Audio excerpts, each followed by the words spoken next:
হঠাৎ করে সিদ্ধান্ত হয় মুড়ি ফাঁকাবে, তো এই মুড়ি ফাঁকাতে যা যা ঘটে আমাদের সাথে সব। আসসালামু আলাইকুম গাইস, কি অবস্থা সবার? আশা করছি সবাই ভালো আছেন। তো আলহামদুলিল্লাহ আমরা চার বন্ধু মিলে চলে যাচ্ছি বাজারের দিকে, আমরাও ভালো আছি। তো এইদিকে হৃদয়ের ব্যবসার জন্য কিছু মালপাতি নেওয়া হচ্ছে।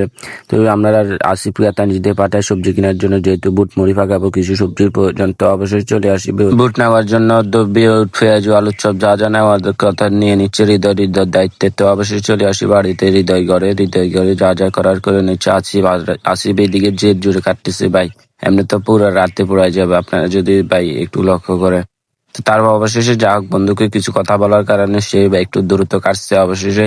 আর আসার পথে অনেক জায়গায় ঘুরে আসলাম, তাই চেক দিচ্ছে আগুন দিয়ে। তো অবশেষে ভাঙচুর করা হয়ে যাচ্ছে, দেখা যাক কতক্ষণ লাগে আমাদের। আর ভাই আর সহ্য হচ্ছে না, 7টা থেকে অপেক্ষা করা হচ্ছে, এখন বাজে 9টাতে। আর কতক্ষণ অপেক্ষা করবো ভাই, খালি পেটে আর থাকা যায় না, আরো সামনে খাবার ভাই। যত দ্রুত সম্ভব চেষ্টা করতেছি একবার পিছিয়ে ফেলার জন্য। তো অবশেষে পিছানো হয়ে গেছে, আর মুভিটাও কাটছে। আলহামদুলিল্লাহ খেতে অনেক ভালো লাগছে। তো সবাই ভিডিওটাকে এনজয় করবেন। আজকের জন্য এতটুকুই। সব ভালো থাকবেন, সুস্থ থাকবেন। নতুন কোনো ভিডিওতে দেখা হচ্ছে। আল্লাহ হাফেজ।